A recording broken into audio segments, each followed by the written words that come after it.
Leviticus chapter 13. Regulations about defiling skin diseases. The Lord said to Moses and Aaron, "When anyone has a swelling, or a rash, or a shiny spot on their skin that may be a defiling skin disease, they must be brought to Aaron the priest, or to one of his sons, who is a priest. The priest is to examine the sore on the skin. And if the hair in the sore has turned white, and the sore appears to be more than skin deep, it is a defiling skin disease. When the priest examines that person, he shall pronounce them ceremonially unclean. If the shiny spot on the skin is white, but does not appear to be more than skin deep, and the hair in it has not turned white, the priest is to isolate the affected person for 7 days. On the 7th day, the priest is to examine them, and if he sees that the sore is unchanged and has not spread in the skin, he is to isolate them for another 7 days. On the 7th day, the priest is to examine them again,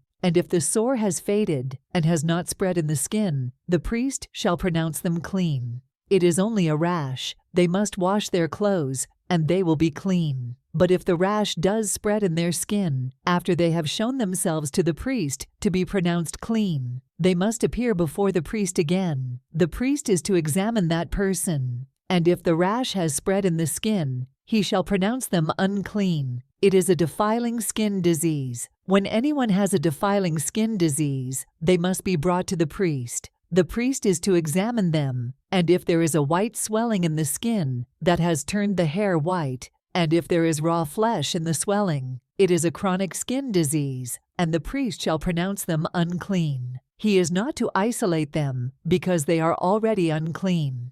If the disease breaks out all over their skin, and, so far as the priest can see, it covers all the skin of the affected person from head to foot, the priest is to examine them, and if the disease has covered their whole body, he shall pronounce them clean. Since it has all turned white, they are clean. But whenever raw flesh appears on them, they will be unclean. When the priest sees the raw flesh, he shall pronounce them unclean. The raw flesh is unclean. They have a defiling disease. If the raw flesh changes and turns white, they must go to the priest. The priest is to examine them, and if the sores have turned white, the priest shall pronounce the affected person clean. Then they will be clean.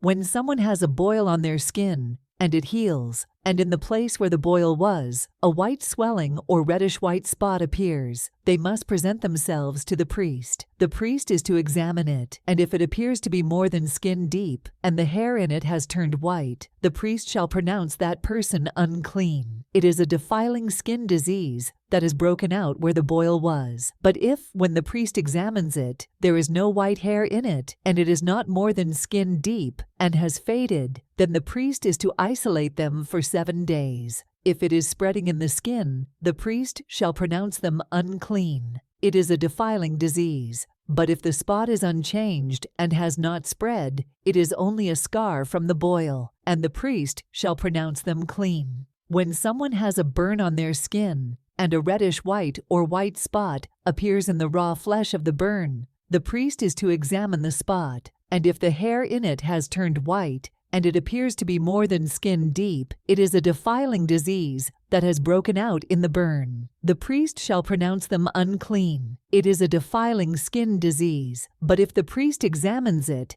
and there is no white hair in the spot, and if it is not more than skin deep and has faded, then the priest is to isolate them for 7 days. On the 7th day, the priest is to examine that person, and if it is spreading in the skin, the priest shall pronounce them unclean. It is a defiling skin disease. If, however, the spot is unchanged and has not spread in the skin, but has faded, it is a swelling from the burn, and the priest shall pronounce them clean. It is only a scar from the burn. If a man or woman has a sore on their head or chin, the priest is to examine the sore, and if it appears to be more than skin deep, and the hair in it is yellow and thin, the priest shall pronounce them unclean. It is a defiling skin disease on the head or chin. But if, when the priest examines the sore, it does not seem to be more than skin deep, and there is no black hair in it, then the priest is to isolate the affected person for 7 days. On the 7th day, the priest is to examine the sore, and if it has not spread, and there is no yellow hair in it, and it does not appear to be more than skin deep, then the man or woman must shave themselves, except for the affected area, and the priest is to keep them isolated another 7 days. On the 7th day, the priest is to examine the sore, and if it has not spread in the skin, and appears to be no more than skin deep, the priest shall pronounce them clean. They must wash their clothes, and they will be clean. But if the sore does spread in the skin after they are pronounced clean, the priest is to examine them, and if he finds that the sore has spread in the skin, he does not need to look for yellow hair. They are unclean. If, however, the sore is unchanged so far as the priest can see, and if black hair has grown in it, the affected person is healed. They are clean, and the priest shall pronounce them clean. When a man or woman has white spots on the skin, the priest is to examine them, and if the spots are dull white,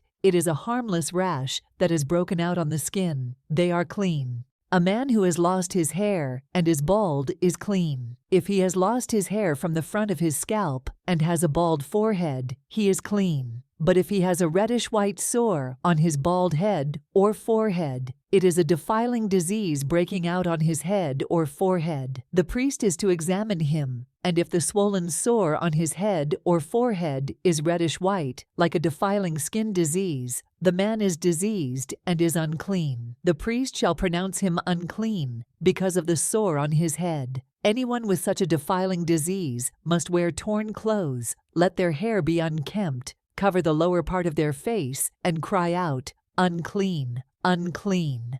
As long as they have the disease, they remain unclean. They must live alone. They must live outside the camp. Regulations about defiling molds. As for any fabric that is spoiled with a defiling mold, any woolen or linen clothing, any woven or knitted material of linen or wool, any leather or anything made of leather, if the affected area in the fabric, the leather, the woven or knitted material, or any leather article is greenish or reddish, it is a defiling mold and must be shown to the priest. The priest is to examine the affected area and isolate the article for 7 days. On the 7th day, he is to examine it, and if the mold has spread in the fabric, the woven or knitted material, or the leather, whatever its use, it is a persistent defiling mold. The article is unclean. He must burn the fabric, the woven or knitted material of wool or linen, or any leather article that has been spoiled. Because the defiling mold is persistent, the article must be burned. But if, when the priest examines it, the mold has not spread in the fabric, the woven or knitted material, or the leather article, he shall order that the spoiled article be washed. Then he is to isolate it for another 7 days. After the article has been washed, the priest is to examine it again. And if the mold has not changed its appearance,